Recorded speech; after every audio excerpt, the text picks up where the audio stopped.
Hablemos de... ¿Qué tal, amigos televidentes?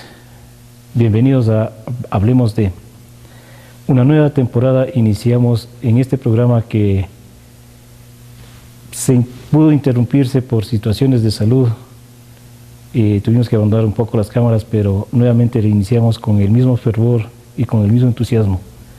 No sin antes agradecer las constantes llamadas de algunos televidentes preguntando si sale o se fue el programa, pero no es así. Estamos aquí gracias a la bendición de Dios y en esta ocasión tenemos la oportunidad y la sorpresa que muy pronto lo van a conocer. Amigos televidentes, estamos en el domicilio familiar de una persona muy conocida en Otavalo, muy recordada, que por el momento se encuentra laborando fuera de la ciudad. Su actitud estudiantil, juvenil y ya de un profesional, especialmente en lo que se le conoce aquí en Otavalo sobre el sociólogo Juan F. Ruales. Bienvenido, Juan, a este programa Hablemos de, donde no tenemos una trama, no tenemos una programación, un libreto, sino que aquí lo formalmente informal es bien recibido y te quiero dar las gracias por habernos aceptado esta cordial invitación. Muy buenos días, pues, querido Julio, queridos paisanos de Otavalo. Para mí es siempre un motivo de mucha alegría el poder participar en cualquier actividad para la que me convoquen en mi ciudad. Yo estoy radicado en la ciudad de Ibarra desde hace más de 10 años y extraño profundamente a Otavalo. Vengo todas las veces que me son posibles. De hecho, la casa donde estamos es la casa de mi cuñado, Sixto Montalvo, donde vive mi madre, donde vive mi sobrino y donde nos reunimos todos los fines de semana, todos los hermanos, a discutir sobre temas políticos, sobre temas culturales, a cantar. Aquí nunca se baila, pero sí se canta siempre, y a donde acuden amigos de todas partes del país, más aún ahora que este hogar pues se ha convertido en un epicentro del debate político por la participación exitosa y acertada también de específicamente Gabriela, mi hermano, que han tenido pues una militancia importante en el proceso de transformación del país, que es un tema que frecuentemente lo hemos discutido aquí en esta casa desde que yo salí de la universidad. Antes las reuniones eran en mi propia casa, la de mi esposa, mis hijos. Hoy se encuentra en reparación y por eso hemos escogido este escenario alternativo, de tal manera que te agradezco que me hayas invitado, y aunque es un día bastante álgido para mí por las responsabilidades que tengo donde laboro, pero he venido con mucha alegría, ¿no?, a participar en este conversatorio sobre muy gentil, temas de Otavalo. Bueno, amigos, ya escucharon y vamos a hacer una brevísima biografía de lo que es Juan F. Ruales. Juan F. Ruales nace en Otavalo un 23 de junio de 1948. O sea que estamos a unos pocos días de lo que él acabó de cumplir, unos cuantos añitos, que bueno, eso lo demuestra siempre y lo demostró en su cabecita. Acabé de cumplir en Galápagos, en la isla, en Galápagos. En Puerto Ayora. Sí. Por si acaso, ahí le festejaron con una botella de champán. Sí, ahí me festejaron. Bueno, Juan Ruales nace del hogar conformado por don Gonzalo Flores de Ayala y doña Eulalia Flores Vázquez. Ruales. Vázquez. Ruales. Ruales, perdón, Ruales. Sus hermanos, está conformado este hogar por Jacinto, Marieta, fallecida, María, Narcisa y Luis, quienes son sus hermanos que están viviendo aquí en Otavalo y muchos en Quito. Su esposo es Zulinda Herminia Hernández, con quienes procrean Anacín, Juanita y Sebastián, que falleció hace unos cuantos años y que todos conocemos la historia y la conmemoración en un aniversario más, cuando siempre se festeja con música y recuerdos.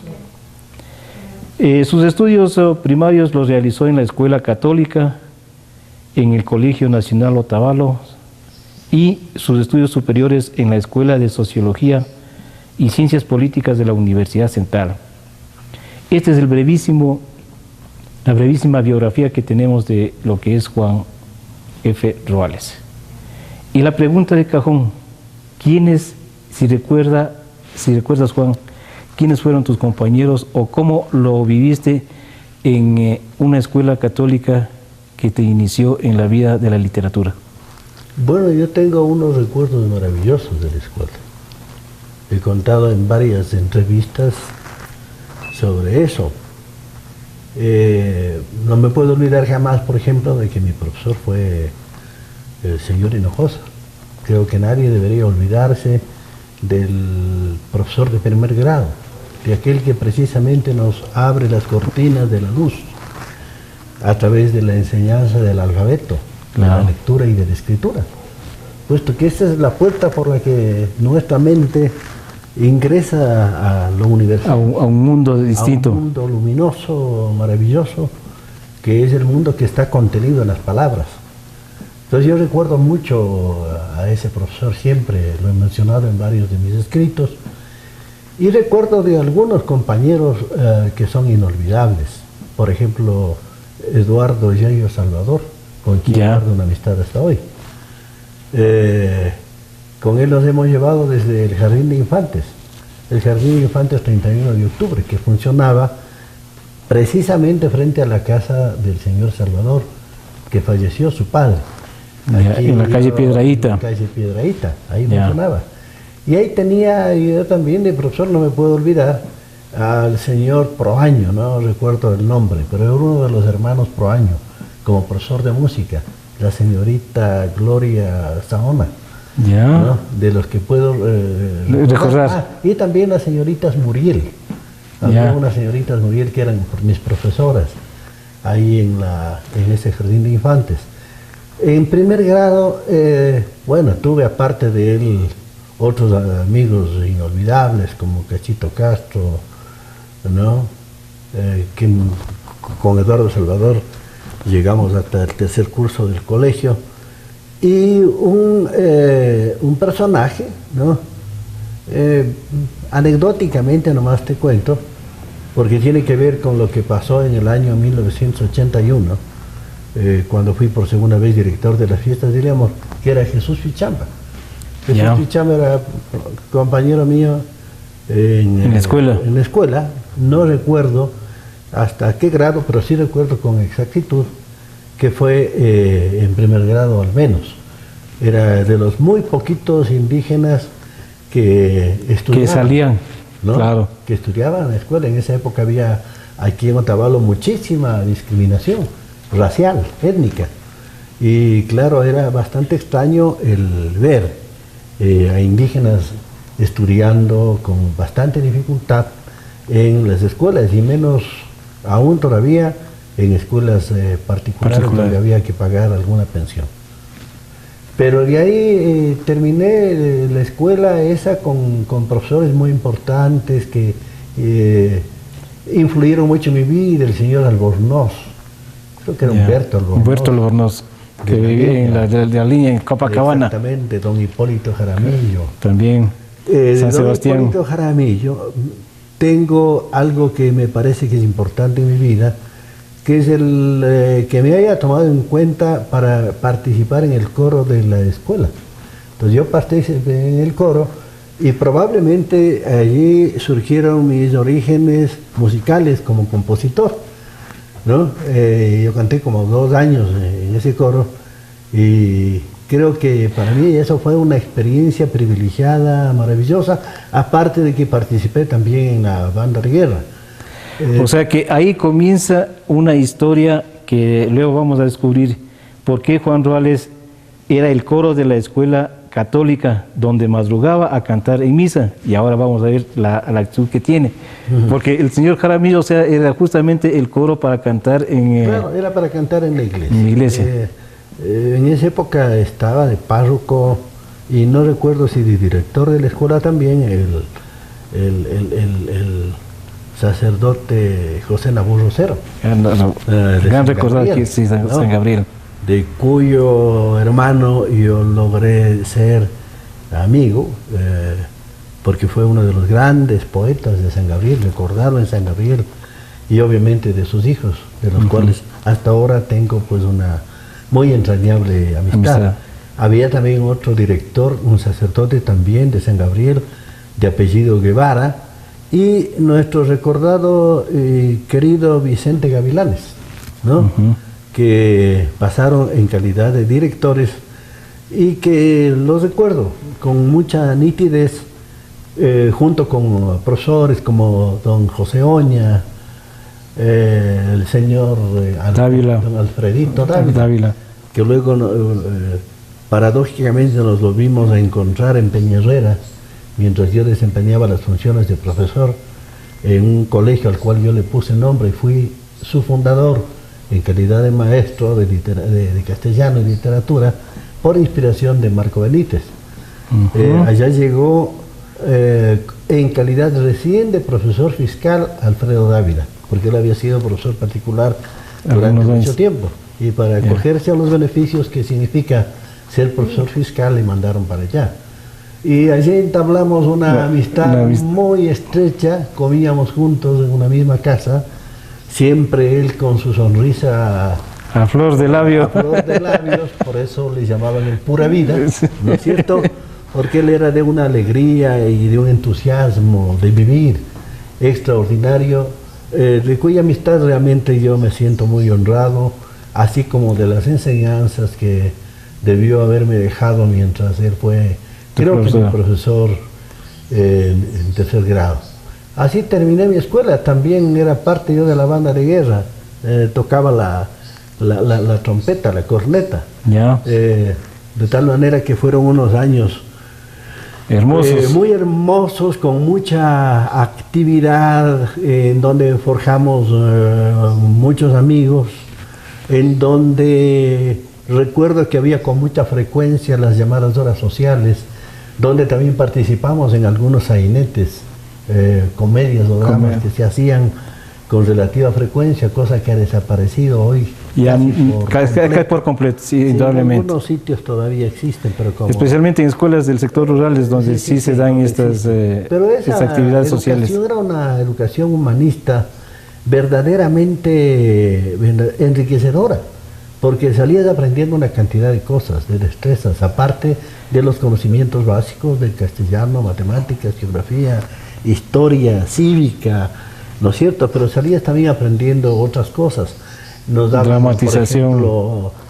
Por ejemplo, creo que se llamaba trabajo manual, y recuerdo que Jesús Chamba siempre se sacaba las mejores notas en trabajo manual, porque venía trayendo unas estatuillas de Atahualpa hechas en barro y pintadas con purpurina dorada, que para mí eran una envidia, porque a mí no me salían tan bonitas. Entonces, bueno, es la época de escuela. Ahora vamos al colegio. Bueno, de allí pasamos al colegio Otavalo. Habían 2 colegios en Otavalo.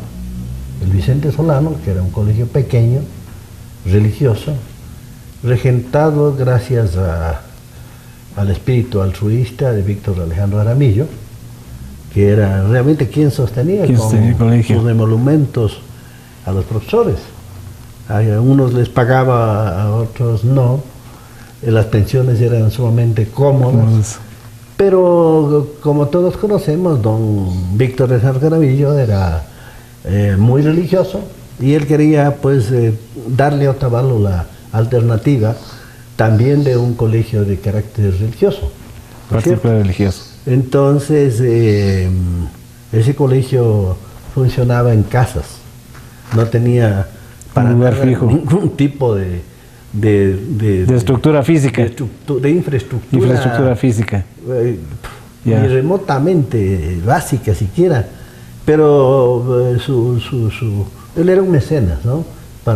Y prácticamente era quien financiaba el funcionamiento de ese colegio. Pero yo estudié en el Colegio Otavalo, y estudié en el Colegio Otavalo en un momento en el que ese colegio empezó a cambiar su historia, porque era la primera vez que llegaban a ese colegio a granel, llegaron profesores licenciados en Ciencias de la Educación que provenían de la Facultad de Filosofía y Letras de la Universidad Central. Max Coredia, Chongwin, el licenciado Santa María, ¿no? De los que recuerdo, Aníbal Bonilla, pero habían otros profesores que eran formados, eran profesores normalistas muy buenos desde luego, como don Gonzalo Nicolalde, don Galo Echeverría, ¿no? Y llegué a un momento que también marcó mi vida en el campo político revolucionario, porque yo estaba en primer curso y fungía de rector en esa época Carlos Alión Tamayo, que era, de lo que recuerdo, no sé si estoy equivocado, un ex militar que quiso venir acá al colegio a imponer una disciplina de tipo militar, cosa que especialmente a los estudiantes de los cursos superiores no les gustó. Coincidencialmente, yo era muy amigo por razones diversas de César Suasti. César Suasti era un estudiante que ya estaba en quinto, en sexto curso, era ya Puntaqui, y tenía pues un don. Había aprendido el arte y la técnica de la hipnosis. Entonces él daba unos espectáculos de hipnotismo realmente muy importantes, cuando el hipnotismo era fabuloso, era una cosa misteriosa. Aquí había otro hipnotizador otavaleño, que era un señor Uvidia. El señor Uvidia y también Raúl Maya. Pero el señor Uvidia era muy conocido.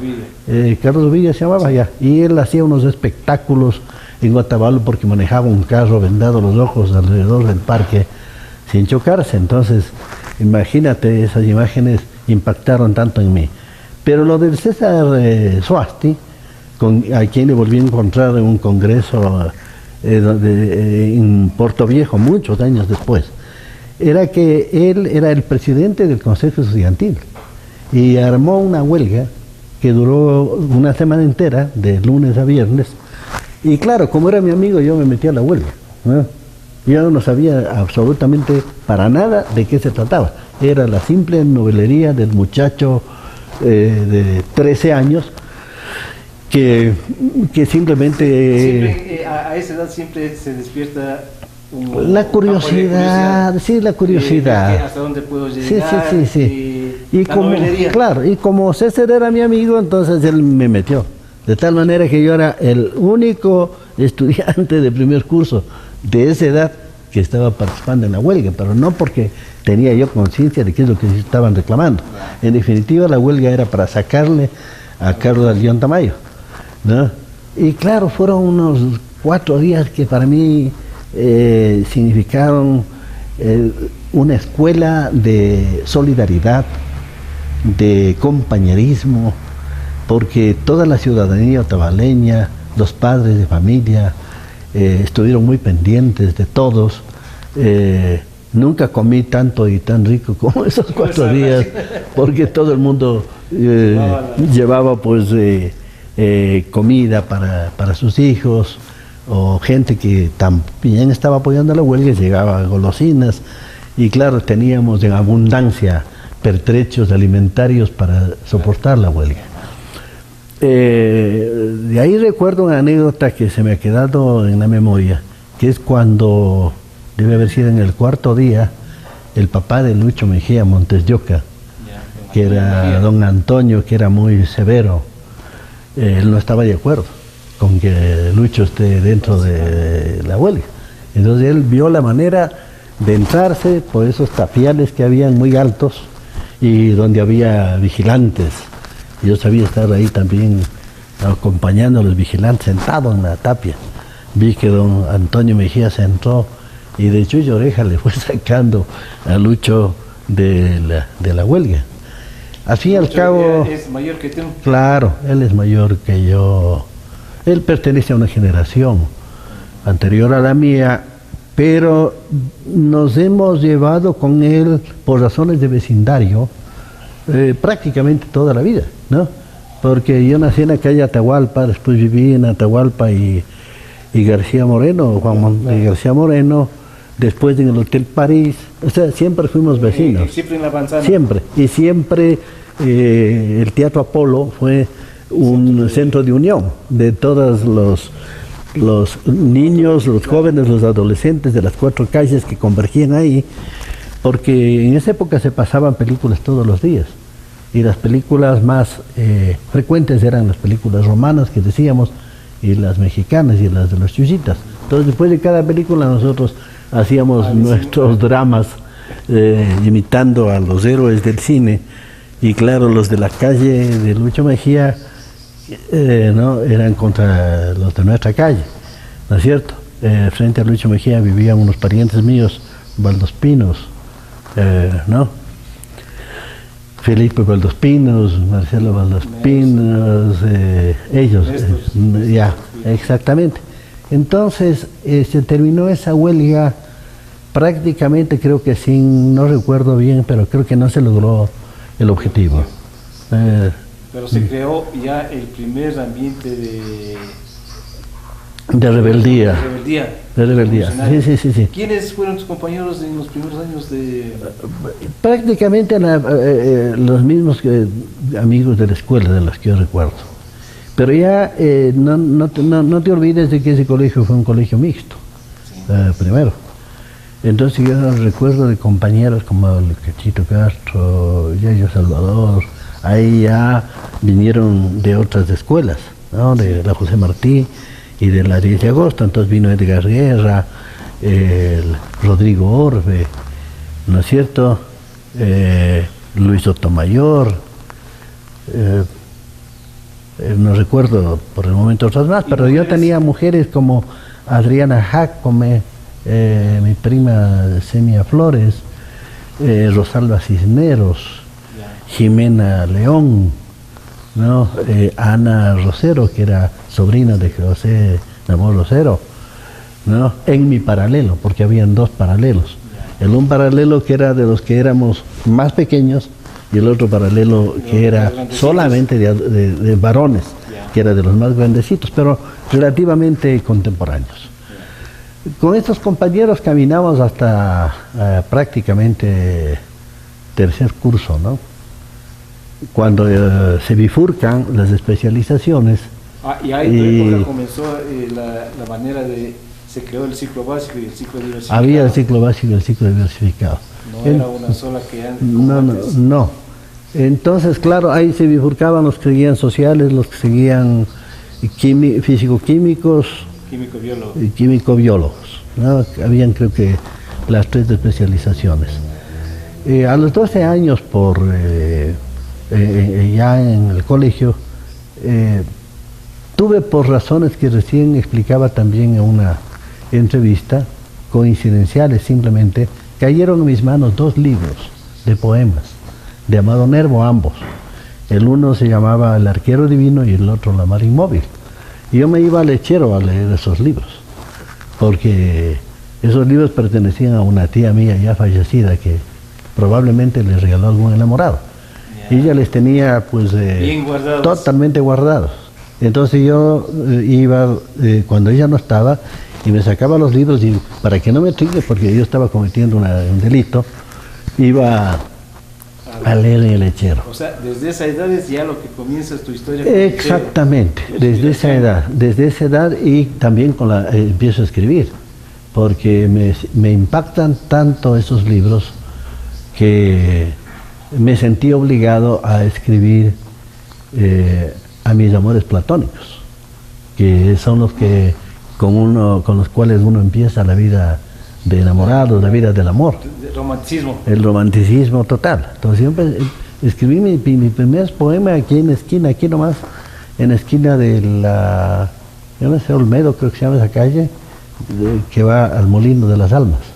Ya, ahí había... La Mejía y Sucre. Ya, no, pero acá, más abajo, pero ya. no, acá arriba más bien, cerca de los señores Bolaños.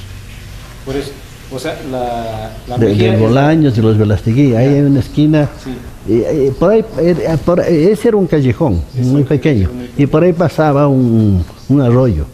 Entonces ahí sentado en ese callejón, un domingo escribí mi primer poema, que era una parodia de los poemas de Amado Nervo, que había leído. Eso no me puedo olvidar jamás. Sí, yo di una conferencia que va a salir publicada ya mismo en un gran libro mío, en la Casa de la Cultura en Quito, que se llama La culpa la tuvo Amado Nervo. Di una conferencia grande ahí en el aula Benjamín Carrión. En tus años de estudiante secundario, al existir ya, como tú manifiestas, la separación académica, podríamos, Sí, claro. entre sociales, químicos, biólogos, físicos, matemáticos, te apartas y te vas A sociales. a sociales Sí, directamente. sí. Tus profesores Sí. ahí, ¿qué otros recuerdos puedes o qué anécdotas puedes? Bueno, contar mira, ahí? fue muy importante una relación de amistad que no la puedo soslayar jamás con la familia Carrión, Ya. Jorge Carrión y Marcelo Carrión, principalmente los dos. Pero los dos me acogieron y me llevaron a la familia, de la cual en determinado momento hasta yo me sentía como parte de, porque iba a pasar temporadas ahí Bueno, ellos vivían en la hacienda Quinchuquí, donde su padre, don Jorge Carrión, era administrador. Y eso fue también determinante en mi vida de escritor, porque don Jorge me contaba ser pariente no muy cercano, pero tampoco muy alejado, de Benjamín Carrión. Y por eso tenían pues las obras de Benjamín Carrión, todas las obras tenían ahí en unas publicaciones muy voluminosas, tenían ahí en la Casa Hacienda. Y yo me iba para allá, y ahí leí por primera vez Atahualpa, leí una colección de 3 libros de una serie que escribió Benjamín Carrión que se llamaban Los Santos del Espíritu, que era el uno sobre Miguel de Unamuno, el otro sobre Juan Montalvo, y el otro no recuerdo cuál fue, pero esos fueron también libros fundamentales en mi formación intelectual. No te olvides que Benjamín Carrión era un libre pensador, era ideológicamente socialista, ¿no? Y obviamente... y también leí un libro muy importante, ¿no? Que me convirtió de pronto, gracias a ese libro, entre comillas, en un erudito de la literatura ecuatoriana. ¿Por qué? Porque él tenía una historia de la literatura ecuatoriana, no recuerdo cómo se llamaba ese libro, pero en donde él hacía un análisis de por lo menos 100 libros, por lo menos 100 autores ecuatorianos, ¿no? Unos ensayos muy cortos que me permitieron conocerle de primera mano, conocer de primera mano a los escritores ecuatorianos, aunque no los había leído, salvo algunos. ¿No es cierto? Eso fue fundamental. Y además fue fundamental para que yo haya luego escogido sociología años después, porque pude ver, aunque no entendía el funcionamiento, todavía rezagos de una típica organización económica de corte feudal, ¿no? Con guasipungueros, con asalariados, no habían asalariados, con todo aquel poder, no el esclavismo, sino más bien el feudalismo, aquel poder feudal constituido por el Estado, por la Iglesia y por los terratenientes. Entonces eso para mí marcó realmente mi vida ideológica y política hasta el día de hoy. Yo no he variado de eso, ¿no? Eso es lo que me llevó precisamente a enrumbarme por el estudio de la sociología y de las ciencias políticas para entender científicamente el funcionamiento de ese sistema que todavía era imperante en la sierra ecuatoriana. Comienzas tú con lo que generalmente le denominas las utopías. Sí. Porque desde ahí, un poquito antes, vale la pena recordar, había un grupo, hacíamos una jorga de amigos, con Edgar Guerra, que se llamaba Atlético Otavalo. Pero en el Atlético Otavalo yo no tenía ninguna probabilidad de ser algo, porque jamás fui deportista, jamás fui atleta, siempre fui muy débil físicamente, ¿no? Además tenía una operación de mi pierna, de mi talón, a la que se me sometió cuando tenía 13 años, producto de una tendinitis aguda que algún rato se me apareció. Entonces, en calidad de nada, yo podía surgir en el Atlético Otavalo. Pero ya para esa época yo tenía, obviamente, un vuelo muchísimo más alto que todos los compañeros de mi generación, un vuelo intelectual, ¿no? Muchísimos libros leídos, además era un ávido lector, era un lector maniático, que estaba todo el tiempo leyendo. Papel que encontrabas y podías claro, entonces es importante porque yo soy quien le pone el nombre al Atlético Holguín, le cambia de nombre al Atlético Otavalo y le ponemos como los Atabalibas, que tenía una finalidad. La finalidad era justamente lo que tú me acabas de decir, la utopía. Mi utopía era cambiar esta sociedad para que aquel grupo humano, los indígenas, que eran un porcentaje fundamental en la población ecuatoriana, puedan realmente no ser invisibilizados, no ser explotados y realmente puedan insertarse en la vida social mediante con la transformación exactamente social que vivías en la época. Nosotros empezamos la interculturalidad. En estos años hicimos, por idea mía, una cosa que dentro de los Atabalibas mismos hubo alguna resistencia en principio, pero ellos eran muy inteligentes, captaban muy rápido las cosas.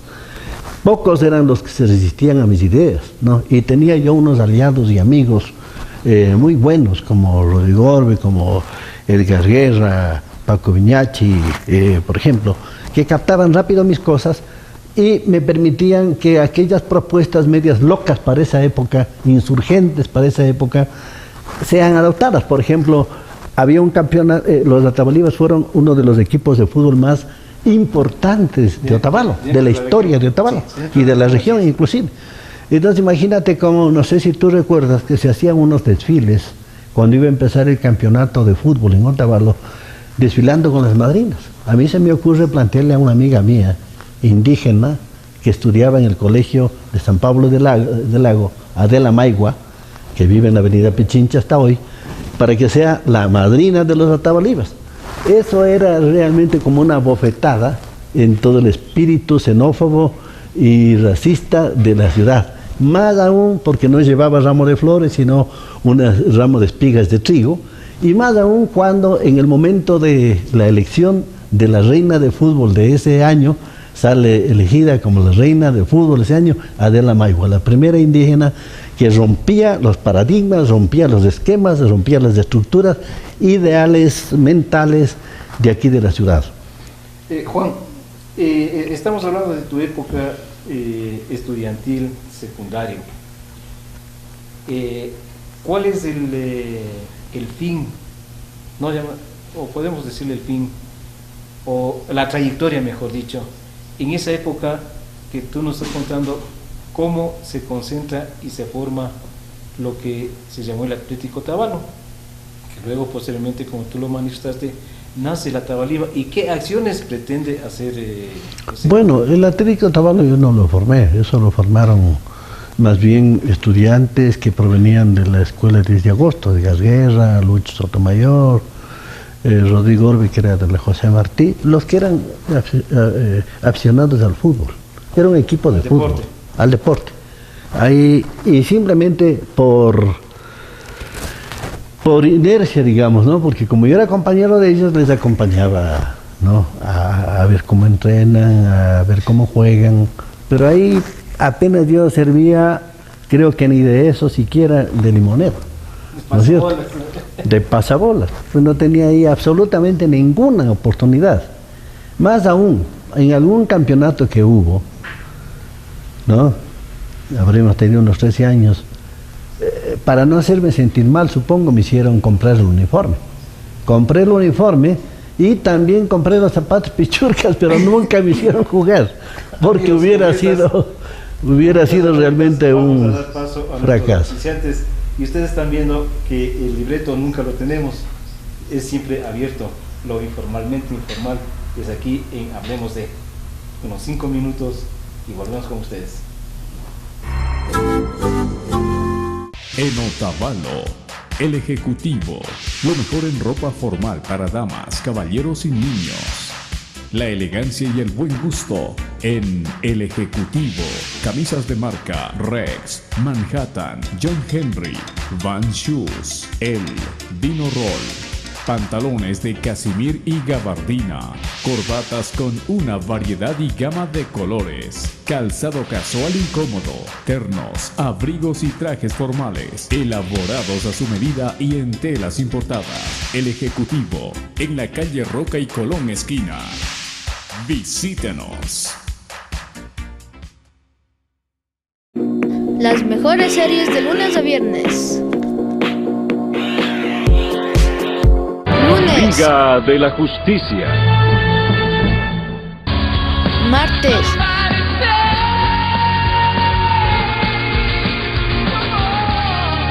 Miércoles. Supercampeones.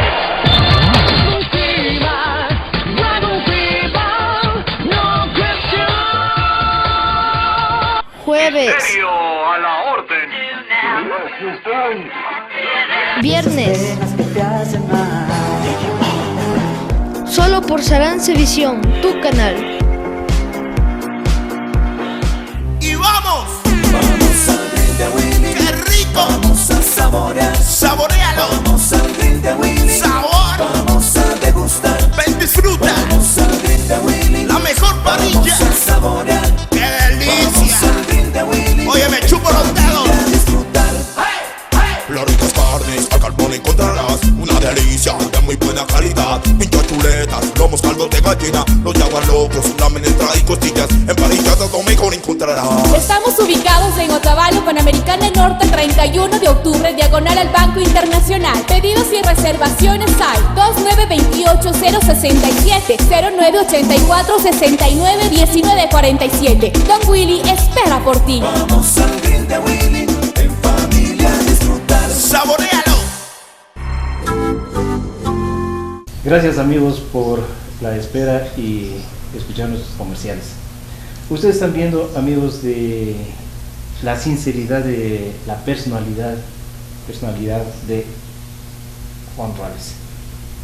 O sea, aquí las cosas se presentan y a comentar lo que fue, cómo se realizó él como un músico, cómo se realizó un poeta, cómo se realizó como una persona sabiendo los sufrimientos y viviendo los sufrimientos que tenía que ver por las circunstancias de la amistad, cómo les trataban a las personas en las parcelas, cómo estaba el mundo en esa época con el problema que, claro, ahora no lo vivimos directamente aquí, pero sí sigue existiendo lo que llamamos la esclavitud y el desprestigio a las personas de otro género, de otra posición social, económica, religiosa. Aquí viene y vamos a descubrir cómo Juan F. Ruales comienza su vida y su actividad en esta situación. Mi estimado Juan, tú nos acabas de manifestar ya la transformación de un equipo de fútbol donde haces una amistad con Edgar Guerra, Lucho Sotomayor, lo mantenías siempre con Eduardo Chávez Salvador, y comienza ya tu pensamiento luego del robo de, ya vemos así el robo de de la literatura de tu tía. ¿Y por qué miras irte al lechero? Bueno, yo fui desde niño un ser un poco excéntrico. Excéntrico quiere decir que está fuera del centro, ¿no? Me gustaba mucho siempre ir por las afueras de la ciudad, ¿no? Mi personalidad, los problemas probablemente internos de la familia. De pronto éramos una familia con limitaciones económicas y la estrechez de las habitaciones hacía que yo busque espacios abiertos, ¿no? Que eran públicos. Entonces solía caminar mucho hacia la cascada de Peguche, ¿no? Con los amigos del barrio. Yo ya vivía para esta época en la calle Roca, donde hoy es el restaurante Quino, en el Hotel París. Y tenía en esa calle amigos entrañables como Ernesto Narváez, que hoy es abogado. Eran mis amigos también Eduardo Jarrín, que era locutor, ¿no? De Patricio Jarrín. Hermano de Patricio Jarrín, ya. Ellos tenían una emisora ahí que se llamaba La Voz de los Lagos. Entonces ese era también uno de mis paraderos, ¿no? Pero solía yo salir a caminar por la fuente de Puñaro. Yo tenía un gran amigo que era Guido Aro, ya fallecido, y nos íbamos a conversar de historias fantásticas dentro de unos hangares chiquititos que habían donde metían las canoas, que arrendaba un señor de apellido Brito, creo que era, ¿no? Sí. ¿Ya? Entonces mi amigo Guido, Ramiro Aro. Ramiro Aro fue quien me regaló la primera guitarra, ¿no? Eso no me puedo olvidar jamás, para que le acompañe a él, porque él tocaba. Para ¿no? eso, la guitarra te regaló para que le des cantando. Sí, para que... No, él tocaba, y él me enseñó. Y él simplemente, pero él no había quien le acompañe en el rasgado. Entonces él me compró donde el señor Campos una guitarra, ¿no?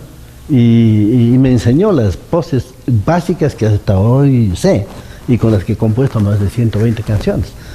Ya, entonces salía a Puñar, y otro de los lugares que yo frecuentaba, probablemente eran los tres más importantes, era el lechero.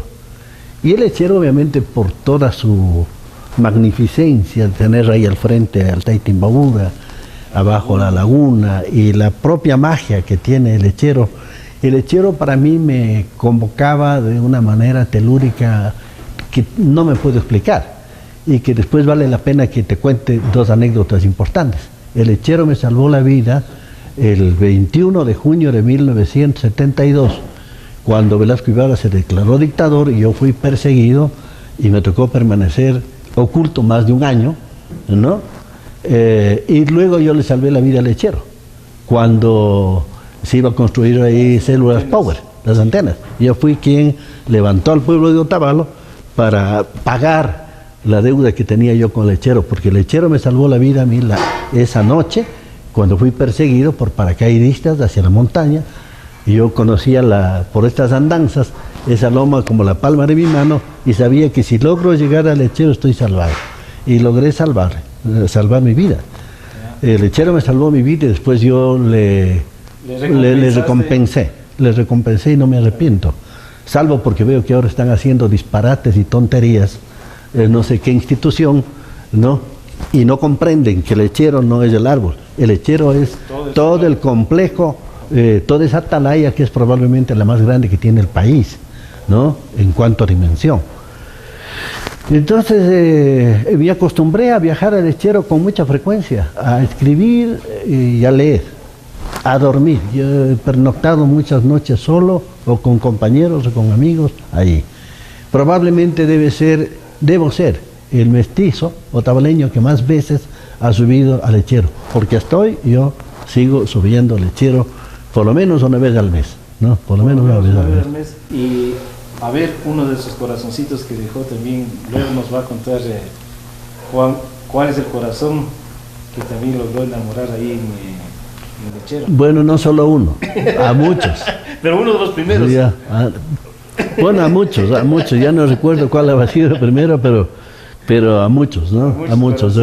Y es que hasta hoy, inclusive hasta hoy, cuando vienen a verme amigos de otros países, recientemente vinieron a hacerme una entrevista de un canal nacional, igualmente una entrevista sobre mi vida y todo, y no podía faltar, que tenemos que ir a firmar en el lechero, ¿no? Porque realmente el lechero forma parte de mi vida, y más aún, debo ser el único tabaleño que tiene un hijo auténtico, genuino de lechero en la casa, ¿no? Ahí en la parte de atrás de mi casa ha crecido el único lechero, que es hermano de uno que está en París, que se llevó la esposa Aurora Almeida, esposa del gran poeta Rafael Larrea, y ella le está criando allá, ¿no? El uno en París y el otro que crece, que está vivo, ahí aquí atrás de mi casa, un poquito en prevención de que con las tantas estupideces que se cometen en esta ciudad contra el patrimonio, algún rato puedan, como con las células Power, desaparecerle. Y no los mestizos, los propios indígenas, que no tienen realmente mucha conciencia. No tienen conocimiento. No tienen de la historia cosmográfica, claro, que tiene. Exactamente, la importancia, no tienen. Imagínate que cuando nosotros supimos de que el lechero iba a ser suprimido de ahí para construir las células Power, yo pude constatar de que había un documento firmado por los dirigentes de la comunidad, simplemente para que les den, a cambio de eso, de que les permitan hacer ahí las casetas de Cellular Power, les permitan hacer unas canchas de boli ahí abajo. Entonces esas cosas a mí me indignan. Entonces el lechero es hasta hoy lo más fuerte que existe en mis raíces telúricas. No quiero dejar pasar esto para no volver a topar que el día que nosotros hicimos el levantamiento de Otavalo para salvar al lechero, ese día estaba en mi casa llegados unos amigos músicos con sus familias, entre ellos el gran querido músico Ramiro Costa, conocido como Negro Costa. Teníamos una relación de amistad muy estrecha. Ellos venían con sus hijos para irnos al oasis. Llegaron el día anterior, sábado, pernoctaron en mi casa, de noche nos quedamos cantando y al otro día teníamos que irnos al oasis. Pero yo tuve una corazonada que es absolutamente inexplicable, ¿no? De que no debía irme al oasis, de que debía irme al lechero. Y con toda la oposición de mis propios hijos y de los hijos de mis amigos, que tenían como meta llegar al oasis, pues les logré convencer de que no fuéramos al oasis. Y nos fuimos caminando al lechero. Llegamos al lechero y encontramos que estaba ya todos los materiales ya listos para el otro día cometer ese acto de genocidio cultural contra nuestro patrimonio, y no me arrepiento jamás de haber hecho ese cambio. ¿Cómo me puedo arrepentir? Porque gracias a eso el lechero está donde está. Exactamente, sí. Juan, una vez que sales tú del colegio con tus amigos, formas el grupo Atabalíba. Antes, en el colegio. En el colegio. Durante la época colegial. Ya. En esa época, ¿qué acción social con tu cambio y tu pensamiento que ya comienza a florecer por la literatura, especialmente el romanticismo, comienzas tú a hacerles un cambio total a tus amigos? Porque ahí tú tienes tus primeros pasos hasta en las tablas, que ya lo manifestaste, que en la escuela nos enseñaban dramatización, nos salías en los dramas. Comienzas tú a... Claro, mira, que los Atabalibas llegamos a ser como 130 entre hombres y mujeres. ¿En esa época? En esa época. En esa época éramos la agrupación juvenil más grande de todo el país. No había otra de esa dimensión cuantitativa y también de esa dimensión cualitativa, porque empezamos a hacer cambios fundamentales. Por ejemplo, empezamos todo un proceso que sigo yo hasta hoy, ¿no? En todo lo que escribo y en todo lo que hago, que es la de la defensa del patrimonio cultural, identitario de nuestro país. Yo le creo un símbolo a los atabalibas, que es un triángulo con un sol, como un símbolo precisamente de la divinidad andina que todavía persiste, ¿no es cierto? Y claro, sin que dejen de practicar el deporte, porque eso fue la raíz, todo lo contrario, más bien apoyando toda la parte deportiva. No te olvides que los atabalibas ya no. Pero sin embargo de eso yo creo que fue lo más importante que estaba ocurriendo en ese momento en Otavalo, porque los atabalibas llegaron a ser 3 o 4 años seguidos campeones. Inclusive le ganaron al equipo Magallanes de Chile, que venía de perder con Liga Deportiva Universitaria de Quito. Y teníamos a unos deportistas extraordinarios, que son glorias de la historia del fútbol especialmente, pero también del atletismo de aquí de Otavalo. Los hermanos Orbe, el César, el Rodrigo, el Marcelo, ¿no es cierto? El Negro Ruales, que jugaba ahí, ¿no? ¿Ya? El Guagua Rosales, la Mama Villa, el Indio Echeverría. Ahora hablan, por ejemplo, del Stalingrado. Pues el Stalingrado surgió después y surgió con gente que se hizo en los atabalibas. Algún momento yo escuchaba en una emisora esa historia, todo eso, y desgraciadamente, como no hay quien defienda esta parte de la historia, les oía que el Club San Sebastián, claro, el Club San Sebastián cumplió un papel muy importante, nadie le puede quitar, pero todas las glorias del Club San Sebastián surgieron en los atabalibas. ¿Quién no jugó en los atabalibas? Era el arquero, el Avilés, ¿no? Que era también arquero del 31 de octubre, antes, ¿no es cierto? Ahí jugó el Gustavo Pareja, jugó el Negro Ruales, jugó Wilson Velasco, el Marco Echeverría, que hoy es médico. Bueno, ahí habían como futbolistas de gran calidad, como para formar 3 equipos. De futbolistas no carecíamos absolutamente, podríamos formar 3 equipos, ¿no? Realmente muy importante, el Cacho Méndez, que llegó a ser jugador de la selección nacional, ¿no es cierto? Pero así como yo les daba importancia y participaba y les apoyaba en todo lo que era lo deportivo, haciendo los trabajos más simples, como pasarles del agua, como ir a darles comprando las camisetas, o como pasarles despertando para que vayan al partido, que yo lo hacía eso con mucho agrado. Ellos también participaban en mis actividades culturales y políticas también con la misma equidad. Imagínate que algún momento decidieron los hacendados subir el precio de la leche. Los atabalibas nos tomamos los carros, los camiones de la leche en la carretera y repartimos la leche gratuitamente a la gente, ¿no? Y obviamente eso tenía 2 resultados, 2 consecuencias. Por un lado, el amor que nos llegó a tener la gente, ¿no? Al pueblo, a los atabalibas, y particularmente a mí, que me visibilizaban como líder en esa área, porque en lo deportivo eran otros, ¿no es cierto? Pero también el odio que nos llegó a tener la gente de la derecha, los terratenientes, que ya me empezaron a tildar a mí como comunista, ¿no es cierto? Como revolucionario, como rebelde. No les faltaba razón, porque era verdad.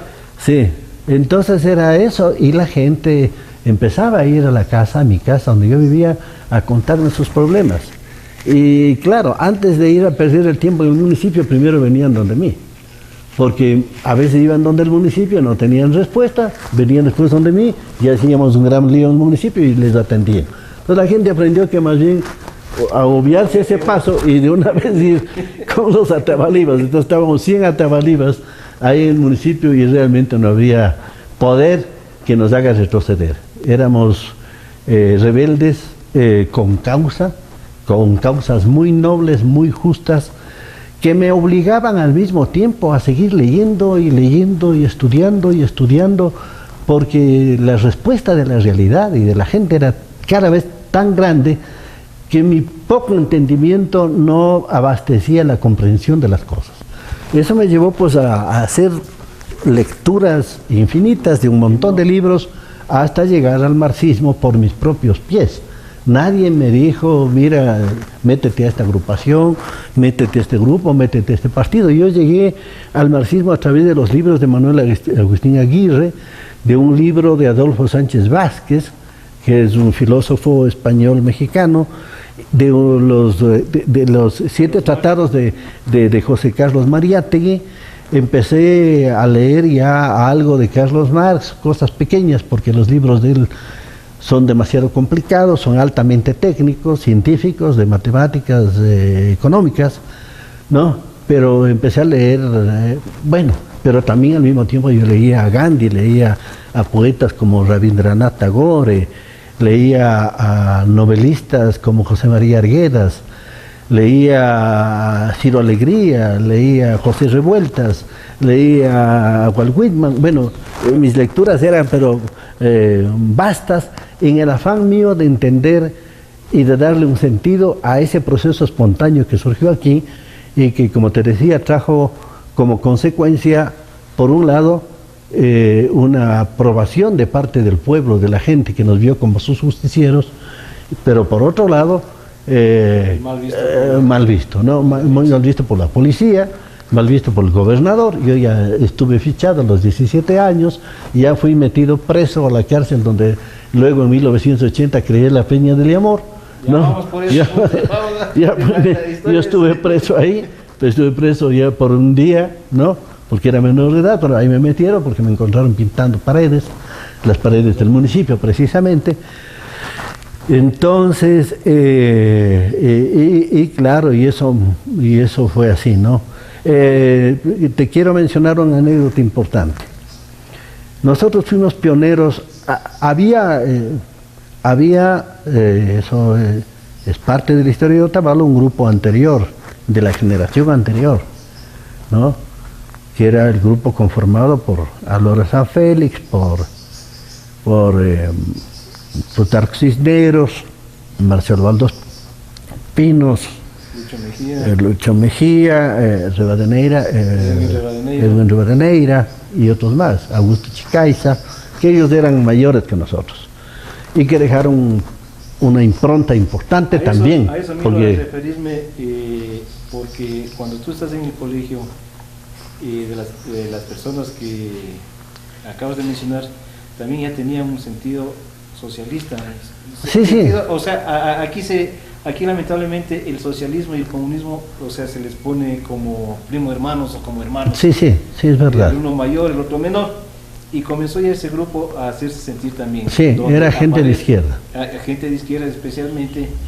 Me acuerdo, antes de esa época, don José Ignacio, inclusive Víctor Alejandro Jaramillo con el grupo Vasconcelos empezaron siendo socialistas. Ya, ¿no? a eso te iba a decir, claro. Tú conoces más que mí. Y habían, pero otros personajes, especialmente uno que Otavalo todavía no le hace el homenaje que le corresponde, que es uno de los intelectuales más importantes de la historia de nuestra ciudad, de nuestro país, ¿no? Que es Hugo Cifuentes Navarro. Hugo Cifuentes Navarro, un revolucionario a carta cabal, un intelectual de izquierda a carta cabal. Él no fue solamente el mejor fotógrafo de América Latina, con un premio de la Casa de las Américas, no fue solamente uno de los mejores pintores vanguardistas de la década de los 70 y de los 80, él fue un ideólogo, que cuando yo me fui a vivir en Quito y me sumé al grupo de intelectuales de izquierda de Quito, de los ánsicos, etcétera, etcétera, esto está registrado, se puede conseguir en Facebook toda esa historia, ¿no es cierto? Nos reuníamos donde Hugo Cifuentes a discutir y a hablar sobre, exclusivamente a leer libros sobre marxismo y sobre estética marxista. Y él inició aquí todo ese proceso de izquierda, con Augusto Dávila, claro. ¿No? Creo que también el profesor Néstor Jaramillo, creo. Empezaron aquí ese proceso y dejaron pues una huella realmente que se ha borrado, porque yo no quiero que se borre y por eso lo estoy mencionando hoy, pero que fue fundamental. Y de esa herencia, porque Hugo Cifuentes crea la primera emisora aquí en Otavalo, ¿no? Que después él fue quien le trajo a Álvaro San Félix, ¿no? Y en torno a Hugo Cifuentes, entiendo yo, como un gran líder, es que se va organizando este grupo del periódico Síntesis. Unos 5 minutos y volvemos con ustedes. En Otavalo, el ejecutivo, lo mejor en ropa formal para damas, caballeros y niños. La elegancia y el buen gusto en el ejecutivo. Camisas de marca Rex, Manhattan, John Henry, Van Shoes, El, Dino Roll. Pantalones de casimir y gabardina, corbatas con una variedad y gama de colores, calzado casual y cómodo, ternos, abrigos y trajes formales, elaborados a su medida y en telas importadas. El ejecutivo, en la calle Roca y Colón esquina. Visítenos. Y vamos. Vamos al grill de Willy. ¡Qué rico! Vamos a saborear. Saborealo. Vamos al grill de Willy. Sabor. Vamos a degustar. Ven, disfruta. Vamos al grill de Willy. La mejor parrilla. Vamos a saborear. ¡Qué delicia! Vamos al grill de Willy. Oye, me chupo los dedos. Y a disfrutar. Las ricas carnes al carbón encontrarás. Una delicia de muy buena calidad. Pinchos, chuletas, lomos, caldos de gallina. Los yaguas locos, la menestra y costillas. Empanizadas lo mejor encontrarás. Estamos ubicados en Otavalo, Panamericana Norte, 31 de octubre, diagonal al Banco Internacional. Pedidos y reservaciones al 2928-067, 0984-691947. Don Willy espera por ti. Vamos al grill de Willy. En familia disfrutar. Saborealo.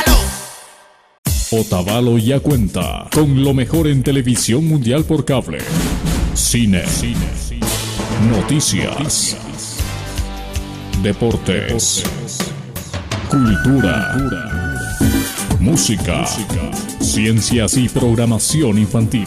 Continent TV, 24 horas al día. Continent TV, un cable otavaleño para otavaleños. Las mejores series de lunes a viernes. Lunes, Liga de la Justicia. martes,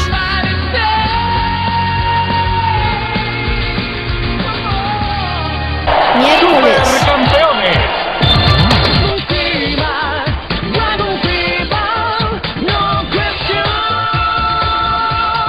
jueves, Serio a la orden. viernes. Solo por Sarance Visión, tu canal.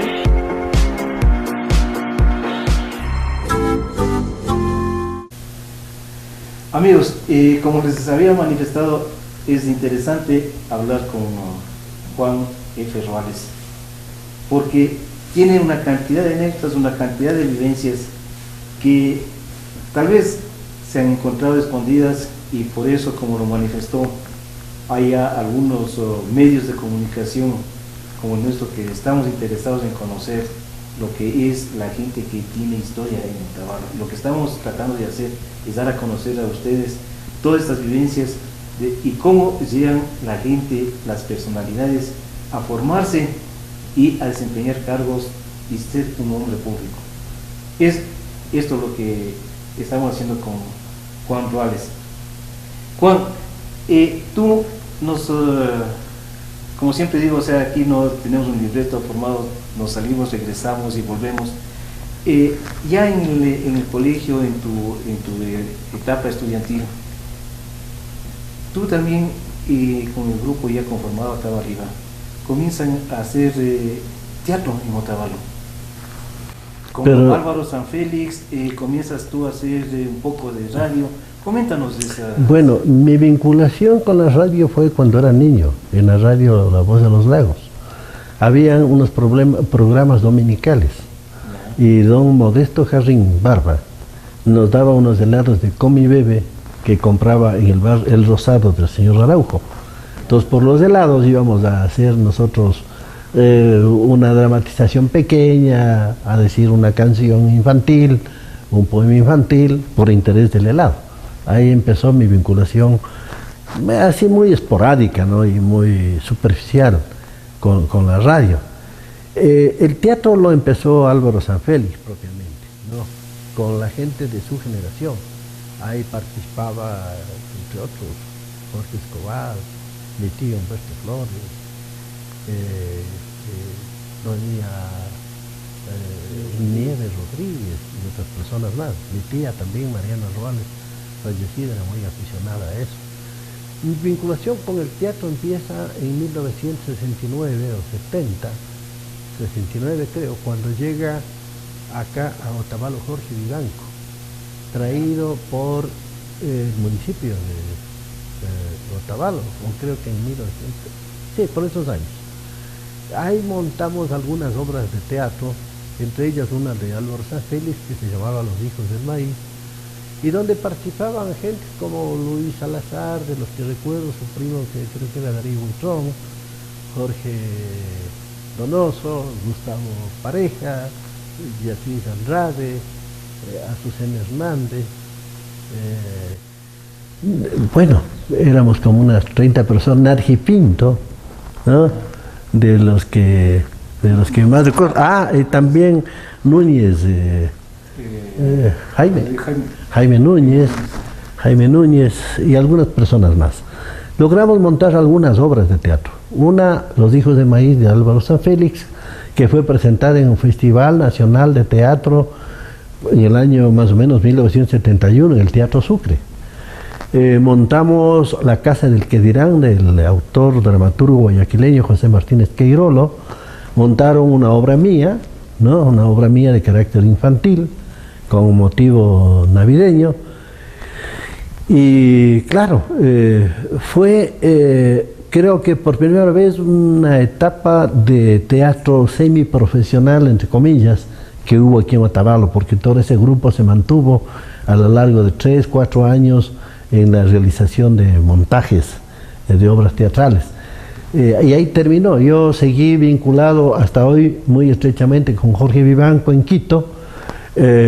Trabajamos en el área del teatro con algunos ministerios.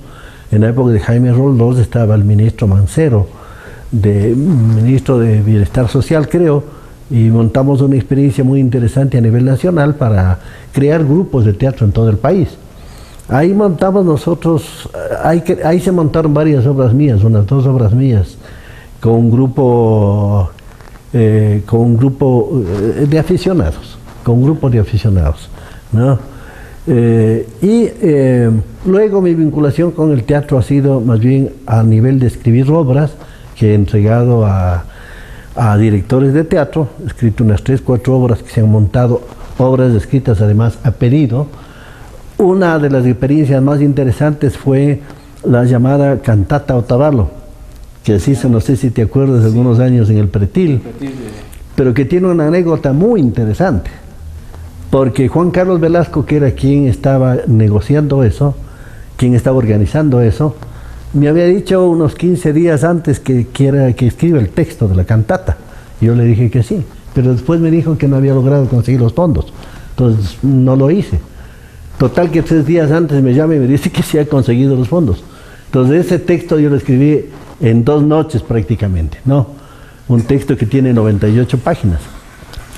Y en 3 días logramos montar un ensamble, un evento que fue para unas 2.000, 3.000 personas, te acordarás, que incluía al trío, un trío de aquí, creo que el trío Los Romanceros, incluía al grupo Ñanda Mañachi, incluía la banda municipal de Otavalo, incluía unos coros de los estudiantes de los colegios, pero fue una obra para el tiempo en que logramos montar, lo que fue exactamente de 2 días, una obra espectacular, una obra verdaderamente espectacular.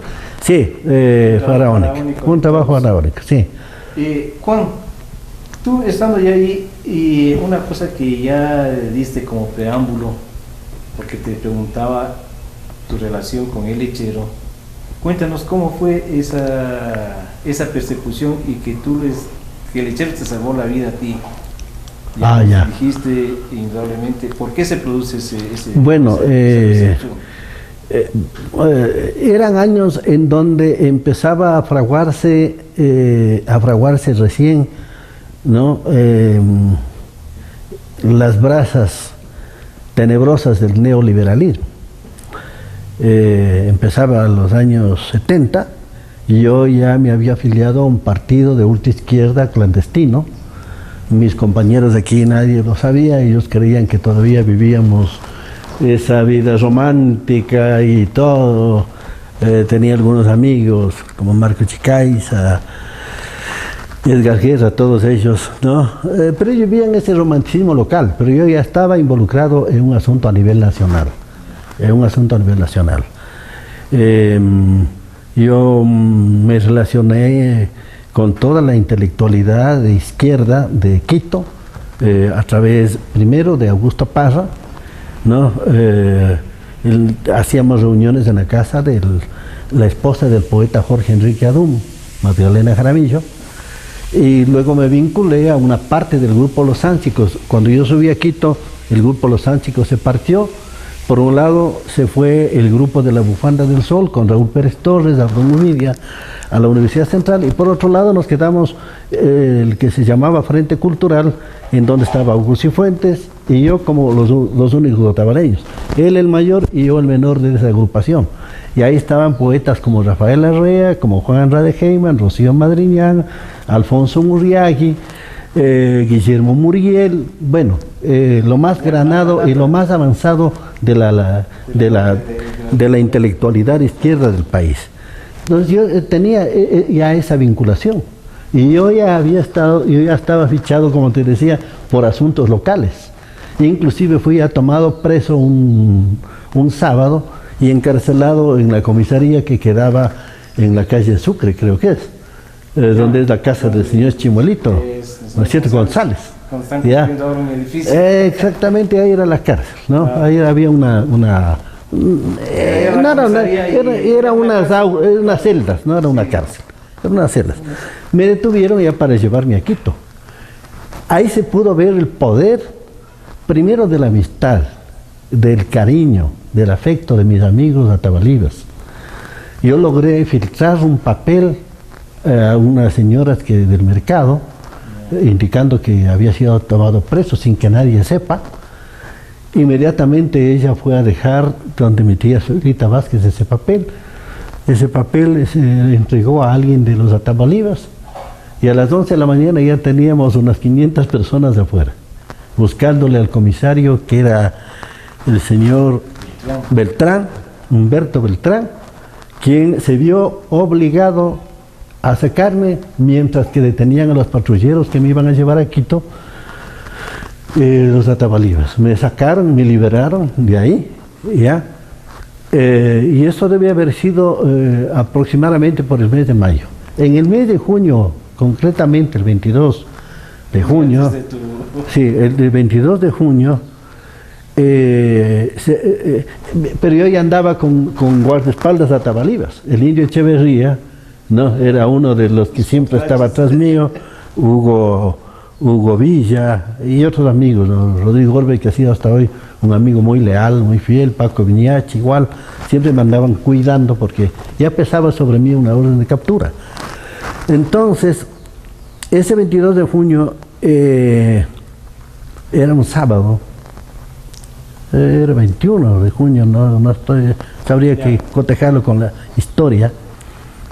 Nosotros nos solíamos reunir en el Club México a jugar parqués, así, ¿no? Todo el mundo lo hacía, ¿no? Y salimos a dormir, ¿no? Me dejaron en la casa Buen Recaudo. Yo vivía en la calle Atahualpa mismo y Colón, en la casa del señor Coleno. Vivía ahí, me dejaron. Pero al otro día viene mi abuelo, que solía levantarse muy temprano a comprar el periódico, a decirme que un carro del ejército está incendiado en el Parque Bolívar frente al almacén de Alberto Bolaños, y que todo el mundo me culpaba a mí, porque ahí me culpaban a mí de todo, ¿no? Y yo, para demostrar mi inocencia, salí al parque y eran grupos y corrillos de otavaleños que me veían como ver pasar al diablo, porque decía, ¿cómo es posible si esto que le hemos respaldado a Juan en todo, pero cómo va a quemar un carro del ejército? Todo el mundo me atribuía a mí ese acto de vandalismo, ¿no? Que yo nunca lo hice. Jamás he hecho un acto de vandalismo en mi vida. Pero me acusaban, ¿no? Es una cosa muy rara. Esa misma noche, en el que era Colegio Jacinto Coyahuaso, en el mercado, ahí era todavía el Colegio Otavalo, se presentaba una obra que estuvo en auge en esos días, Huasipungo, que fue adaptada por Marco Ordóñez y montada por Antonio Ordóñez. Entonces esa obra anduvo recorriendo todo el país. Entonces yo me fui con mi amigo, con Edgar Guerra, me fui a tratar de entrar. Aparte de que Edgar Guerra era cuñado de Marco Ordóñez, ¿no? Teníamos los pases, ¿ya? Pero había una aglomeración de gente a la entrada del colegio, y en esa aglomeración yo sentí una mirada clavada en mi espalda, y eran 3 soldados, ¿no? Militares vestidos de civil, que ese rato me estaban señalando con el dedo y abriéndose paso entre la gente para capturarme. Le dije a Edgar que corramos, que alguien me está siguiendo, porque yo estaba ya muy advertido de eso, y logramos salir a la esquina del mercado, cogimos la calle Juan Montalvo, creo que era. Yo dije, si logro llegar a la loma, me salvo, lo que dije hace un momento, si logro llegar al lechero, me salvo. Menos mal que el miedo hace que uno haga proezas, y corrimos como a 1000 por hora y logramos llegar a la primera línea. Nos metimos por la casa esquina de la casa por donde vive Freddy Andrade, llegamos a la loma y yo en esa loma estaba salvado, pero ellos me seguían a muy poca distancia, hasta que llegamos al lechero y nos salvamos. A las 5 de la mañana fui a dormir en la casa de Edgar Guerra. Me prestó un cuarto que tenía arriba, todavía vivía don César Guerra. Y claro, a las 6 de la mañana ya sabíamos la noticia. Velasco Ibarra se había declarado dictador. Entonces, la quemadora del carro no era hecha por nadie más que el propio ejército para tener agravantes y acusar a alguien y justificar el encarcelamiento. Inmediatamente por la radio ya supimos que muchos dirigentes de todo el país estaban presos, habían inclusive algunos muertos, y yo logré salir de Otavalo violentamente, sabía qué es lo que estaba pasando. Mis compañeros de Otavalivas pensaban que era por cosas solamente de Otavalo, pero no, yo ya estaba involucrado en asuntos a nivel nacional, culturales fundamentalmente de izquierda. No te alargo el cuento, fui a esconderme en Ambato, en la casa del escritor Milton Benítez Torres, en el barrio de la Ferroviaria. Ahí pasé escondido como 6 meses. Después de eso regresé, y cuando ya se levantó la orden de captura para todos y se liberaron a los que estaban presos, y yo regresé a Otavalo y estábamos montando justamente la obra Los Hijos del Maíz. Pero don acaba de fallecer hace un mes, me parece, Garcés, que era muy amigo de nuestra familia, el señor Garcés, de doña Virginita Garcés, que tienen esa tienda en la calle Atahualpa. Salas. Pero él no era, sino el señor Garcés, cuñado. El señor Garcés, ya. Él había estado jugando alguna cosa en la sociedad artística, y él viene a avisarme que ya está viniendo una patrulla a capturarme, que saben que ya estoy en Otavalo. Ahí no tuve tiempo de huir de Otavalo, me escondí donde mi tía Zoilita Vázquez durante 8 o 6 meses, y tenía todo el tiempo un patrullero al frente sin poder salir. Danielito Suárez era médico, él me veía porque yo tenía ya una crisis de salud psicológica y física muy grande, él me atendía. El gobernador era el papá de Enrique Ayala Mora, no, Enrique Ayala, no, y ellos, yo no sé por qué, se ensañaron conmigo de perseguirme más tiempo del debido, y tuvo que ir una comisión de prestantes otavaleños hacia donde don Enrique Ayala Pasquel para pedirme una libertad condicional. Me dio la libertad condicional. Libertad condicional significaba que yo no podía salir después de las 6 de la tarde, que no podía reunirme con más de 3 amigos, que me olvide de los Atabalibas. Por lo tanto, ¿no es cierto? Yo donde viajaba con pesquisa que atrás mío, que después terminó siendo mi amigo, no, no, pero me iba a Quito, me iba siempre con alguien atrás. Esa fue la circunstancia por la cual me salvó el lechero. A poco tiempo de eso yo ya me fui a Quito, ¿no? A Quito a continuar los estudios porque estaba cerrada la universidad.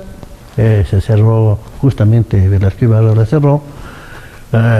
Hubieron muertos un poco antes, murió un gran amigo mío, Milton Reyes, con quien yo me reunía todos los días, inclusive estuve con él el día al que le capturaron y luego le asesinaron. Siempre nos reuníamos a comer mote con chicharrón en el bar de jurisprudencia de la universidad. Yo regresé a continuar los estudios ahí, tuve de maestros a intelectuales insignes como Agustín Cueva, como Alejandro Moriano, entre otros, Esteban del Campo, Pedro Merlo de Ibarra, que me daba estadística, el Conejo Velasco, papá del cantante Juan Fernando Velasco. Tuve profesores realmente extraordinarios, Alfredo Castillo, que fue vicepresidente, candidato a la vicepresidencia de la República. Juan, en todos estos periodos, tú regresas en un tiempo de tu juventud, de tu aforismo, no es la palabra correcta, sino de tu sentido de revolución, regresas a Otavalo y eres nombrado director del Comité de Fiestas de Amor. Bueno, como te dije al comienzo de la conversación, en el año 1973-74 ya se amainaron un poco las cosas. Velasco Ibarra fue derrotado, entró el Bombita, que fue una dictadura suave, más que una dictadura, ¿no? Con un gobierno militar, entre comillas, progresista, nacionalista, para la época en el manejo del petróleo. Y Marco Benítez era director provincial de educación. Entonces él tenía por su esposa, que es de Peña Herrera, interés de que por ahí cerca se cree un colegio. Se encontró que las mejores condiciones ofrecía Peña Herrera, crea un colegio, me convoca a mí para que vaya ya en calidad de maestro, ¿no es cierto? Yo le invito a Romel Andrade, van otras personas también, y formamos un colegio de la nada, ¿no? Le puse yo el nombre de José Peralta, obviamente, ¿no? Porque yo dirigía las cosas ahí, no, seguidor del pensamiento hasta hoy, ¿no? De este gran liberal José Peralta, y pasamos pues ahí durante 3 años, ¿no? Durante 3 años. Luego regresé, me enfermé ahí por las condiciones un poco adversas que tenía. Regresé y vine al colegio Jacinto Coyahuaso, ¿ya? Trabajé en el colegio Coyahuaso, del cual renuncié en el año 1980, porque Fabio Pacchioni, el director de Teatro Internacional, que era en ese momento experto de la UNESCO, me propuso que sea contraparte en un proyecto que se llamaba ECU 780012 para la difusión de la cultura en el programa de nuclearización educativa del Ecuador. Obviamente lo acepté porque eran mejores condiciones de trabajo, algo más acorde con mi vida. Llegamos a tener una relación de hermandad casi con Fabio durante los 2 años que duró el proyecto, más un año más que él permaneció aquí. Obviamente con mis relaciones culturales siempre fueron más en Quito y más a nivel nacional. Aquí casi no había nada, ¿no? Y casi toda mi vida cultural la hice allá en Quito, ¿no? Pero con siempre viajes intermitentes a Imbabura, porque formé unos 2 grupos de teatro en Ibarra, inclusive en Inta formé un grupo de teatro donde yo iba, formaba un grupo de teatro. Aquí formé un grupo de teatro también con los hermanos Suárez, se llamaba, ¿cómo se llama? Primero ya formé el Tatepo, Teatro Popular de Otavalo, y después un grupo de teatro que se llamaba Cocoliche, ¿no? Que era para hacer teatro infantil, con Daniel Suárez, el hermano Iván, la otra hermana Anita, ¿no?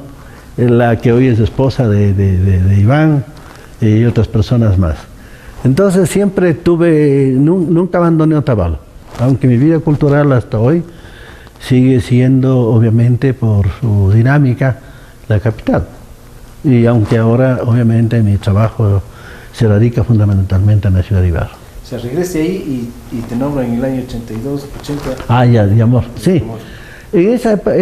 Conmigo termina la parte linda de la historia de Liamor, iniciada 50 años atrás por gente utópica y soñadora, ¿no? Se elegía mediante voto en una asamblea al director ejecutivo. A mí me nombran director de las fiestas de Liamor y logro hacer en ese año unas fiestas verdaderamente esplendorosas, sin querer decir que otras no lo hayan podido hacer. Cada quien en su tiempo. Claro, pero nosotros, y obviamente por mi forma de ser, por mis relaciones, por mi vocación, les hice unas fiestas con política cultural. Creo que yo diseñé una política cultural escrita que inclusive le dejé algún rato al municipio, ¿no? Lineamientos de política cultural para las fiestas del amor, porque también era cierto que se hacían disparates, ¿no?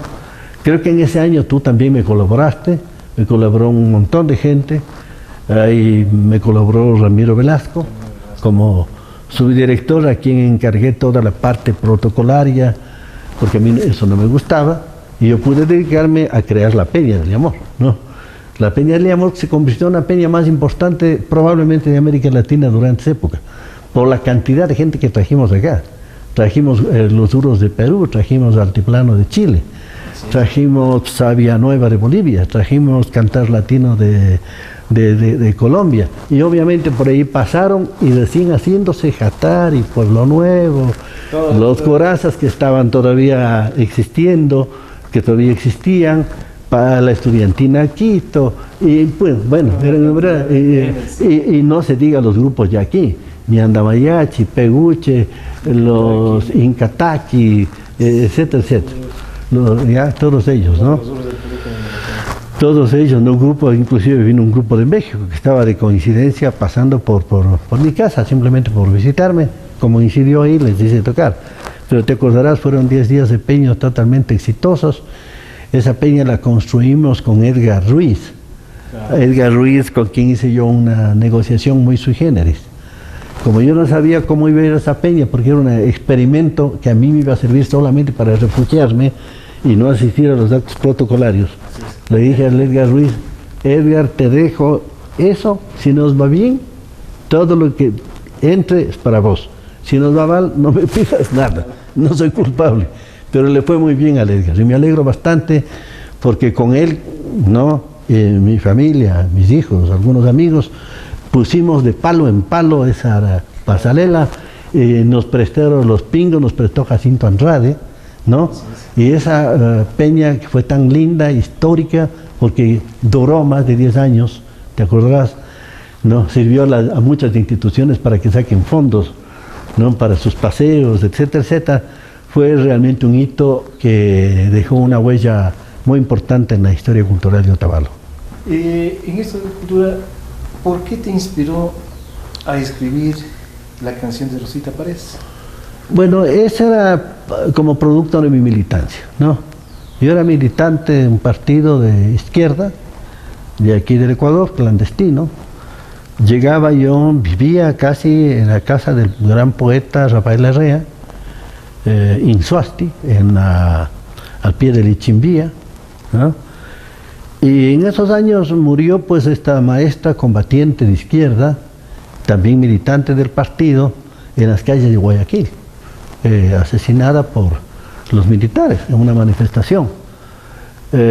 Entonces en la cama de Rafael Larrea escribí esa canción.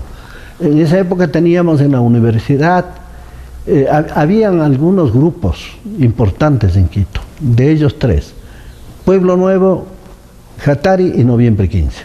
Yo era uno de los creadores de Noviembre 15.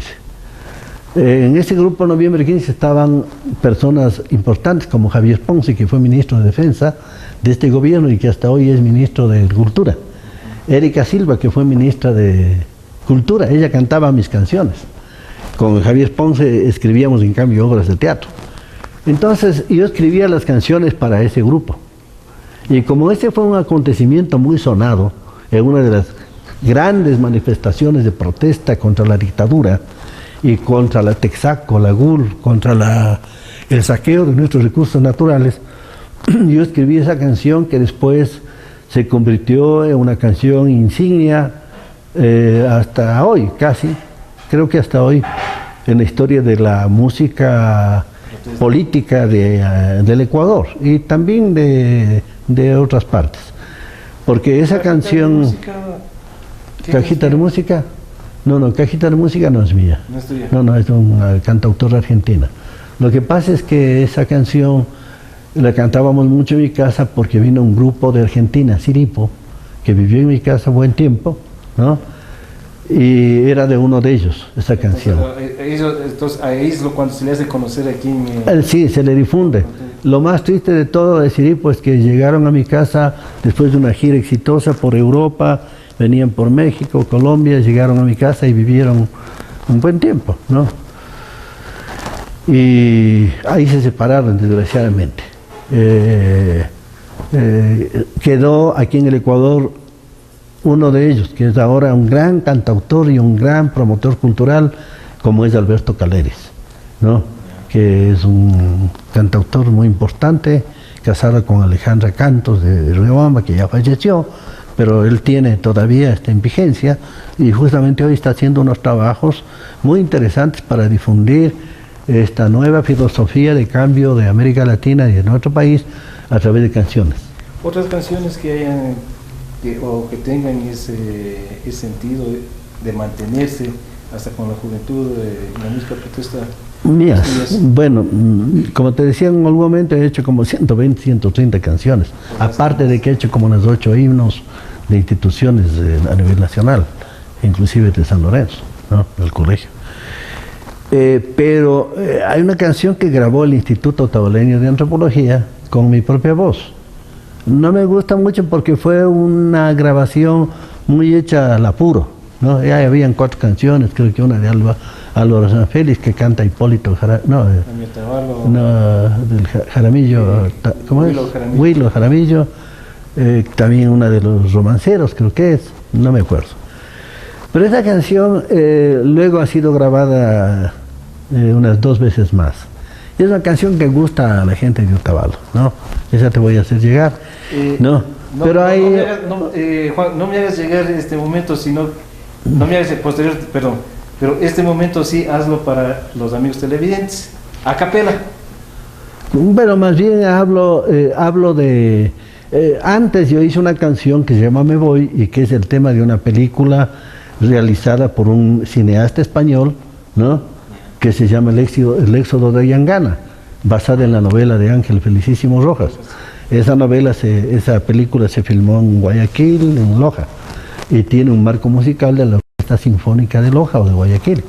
Y ahí utilizan una canción mía que se llama Me Voy, ¿no? Como marco musical de toda la película, ¿no es cierto? ¿Por qué te cuento esto? Te cuento esto porque tiene que ver con la otra. Porque en esa canción yo estoy diciendo que me voy, ya no me ata la tierra, ya mis pies están lejos, mi raíz ya está seca. Cuando yo me fui ya después de todos estos acontecimientos tristes de la dictadura y todo, yo pensé que ya no iba a regresar, ¿no? Más a Otavalo. Y en efecto me quedé viviendo en Quito por más de 10 años. Pero siempre yo he sido un otavaleño al cual la tierra le ha traído con una fuerza extraordinaria, la sangre chuta y las raíces. El Lechero, la Cascada, la Fuente de Puñaro, Santiaguillo me tienen aquí, esas son mis raíces. Entonces yo regresé cuando triunfó León Febres Cordero, porque fui objeto también de una persecución por parte de él. Yo había sido director nacional de educación rural desde el año 82 hasta el 86, ¿no? Y fui perseguido por una acusación política totalmente infundada, como que yo tenía que ver con Alfaro Vive, que en esa época estaba en vigencia. Ese es otro cuento, bueno, ¿no es cierto? Ese es otro cuento, pero yo regresé. Pero que sí sentiste correr No, es que muchos de ellos eran mis amigos y son hasta hoy mis amigos. Y más aún, la filosofía yo la compartía.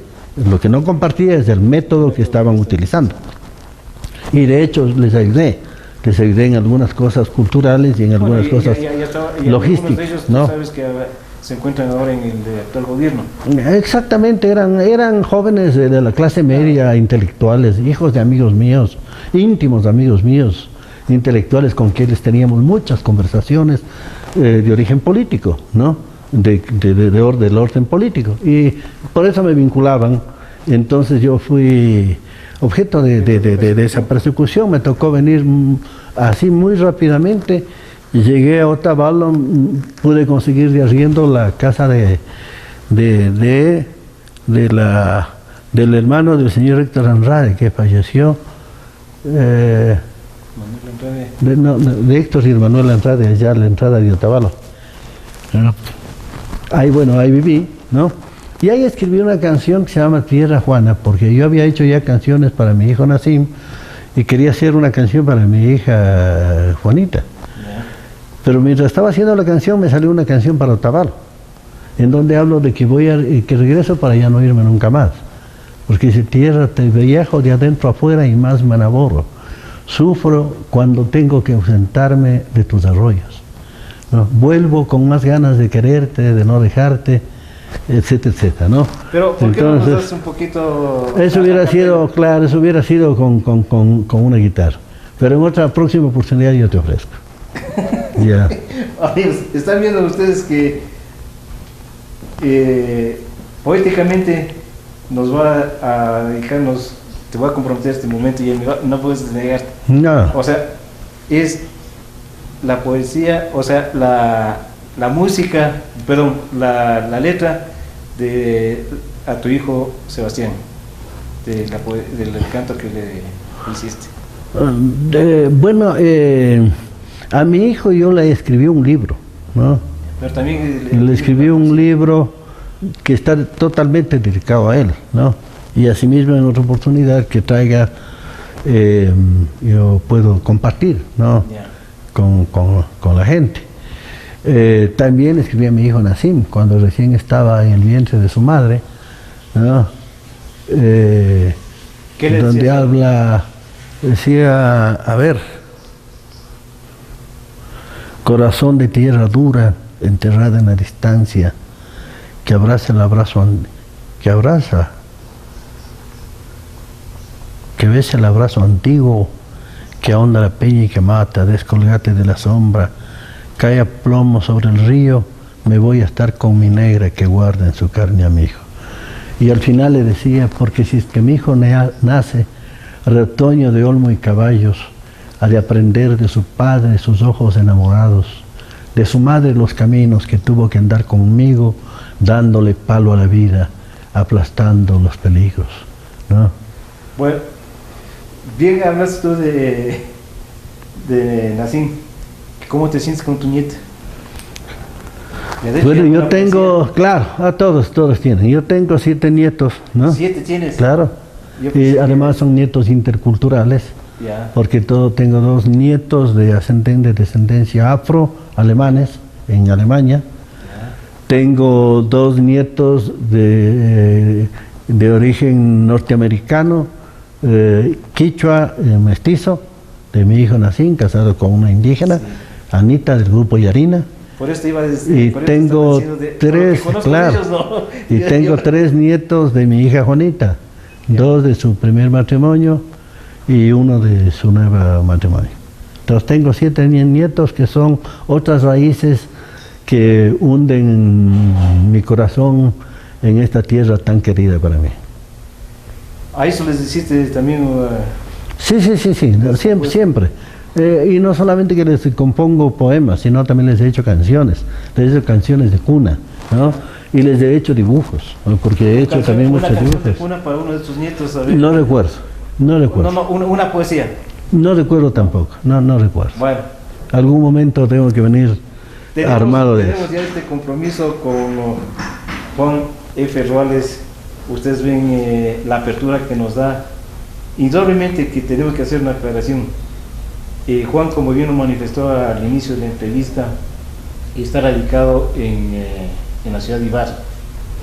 Y por darnos una facilidad al programa y a esta persona por tener una amistad muy especial también, quiero agradecerte, Juan, que nos haya aceptado este encuentro, sabiendo que no es tu residencia propia, sino como tú ya lo dijiste, pero esperamos muy pronto, porque aquí ya se nos abre, tal vez lo hagamos con una caja de Pandora, una caja de sorpresas que vamos a tener con Juan y su amiga, quien está, digamos, dentro de nuestros corazones, es como es su linda, su esposa, y vamos a hablar también, y va a ser un intermedio que desde ya te comprometo, Juan, mucho tiempo andamos pidiéndole a Gabriela unos minutos como tú nos has regalado. Yo sé que ahora es muy difícil para ella, si cuando estaba de gobernadora era difícil, ahora es mucho más, pero con la buena voluntad que tú ya nos manifiestas, que un fin de semana vienen y se reúnen, vamos a tratar de buscar una oportunidad. Juan, sabemos que tienes otros compromisos, nos ha constado de que tienes otras entrevistas en la ciudad de Ibarra. Queremos que nos hagas la fineza, un mensaje para la ciudadanía otavaleña. Bueno, que lo que he manifestado siempre, ¿no? Otavalo es una de las ciudades patrimoniales de la historia del Ecuador más importantes. Pero nuestro patrimonio parte desde antes de la llegada de los incas, eso tienen que saber los indígenas de otavaleños. Ellos no son provenientes de los incas, ellos son otavalos. Y ese es nuestro honor, nuestro orgullo, nuestro patrimonio. Los incas nos invadieron, como nos invadieron los españoles y como ahora nos invaden los yanquis. O sea, no debemos confundir eso. Sin embargo, obviamente no podemos desconocer el legado cultural que han dejado estos procesos de aculturación que ya, desgraciada o felizmente, algunas forman parte ya de nuestra cultura. Pedirles a las nuevas generaciones que amen a esta tierra, que la conozcan. Creo que muchos no conocen el lechero, ¿no? Y no conocen todo el lechero. Que impidan que las autoridades, yo no sé, de cualquier institución que sea, sigan haciendo estupideces ahí, como sembrar flores alrededor, que eso no tiene absolutamente nada que ver con el sentido de ese árbol. Peor aún, ponerle alambradas. Lo que tienen que hacer ahí primeramente es un diagnóstico, ¿no es cierto?, y un estudio profundo de las estructuras, los caminos que hay por ahí, el significado histórico, astronómico, cultural, mítico, que tiene todo ese sector, y el lechero obviamente en particular, y que algún momento tengan la inteligencia mínima las autoridades, inclusive nacionales, porque yo acabo de reclamar esto al propio Ministerio de Patrimonio, o al que era Ministerio de Patrimonio, para que haya una política que proteja este baluarte de nuestra identidad y de nuestro patrimonio. Pedirles a nuestros jóvenes que le amen a la tierra. Y amarle a la tierra significa revivir sus costumbres sanas, sus comidas, su música, preguntar por sus personajes importantes, que aquí hemos tenido muchos, no solamente en el mundo mestizo, pero también en el mundo indígena. Esto es una ciudad pluricultural que debe ir construyendo la interculturalidad, no solamente a través de la tolerancia, sino de las mutuas prestaciones culturales que debemos hacernos los dos grupos humanos que habitamos aquí, sin desconocer ni menoscabar también el aporte que pueden hacer otros grupos humanos que, producto de las últimas migraciones, han ido formando parte ya de nuestra ciudad. Y que la cuiden, que cuiden sus calles, que cuiden las poquísimas casas patrimoniales que quedan, que le cuiden al paisaje, que dejen de hacer los indígenas de estas construcciones bizarras, horripilantes en el campo, especialmente cerca de la laguna, que han terminado realmente con nuestro paisaje, y que vayamos entre todos construyendo un futuro para nuestra ciudad, pero un futuro que no parta de ahora, sino que parta de nuestras raíces más ancestrales, que tienen miles de años de historia. Amigos, han visto, están viendo y seguirán viendo lo que es nuestro amigo Juan F. Ruales. Un intelectual, un sociólogo, un músico, un poeta. Queda comprometida desde ya, Juan, tu expresión queremos que lo hagas con la guitarra y con la poesía, que siempre lo has hecho.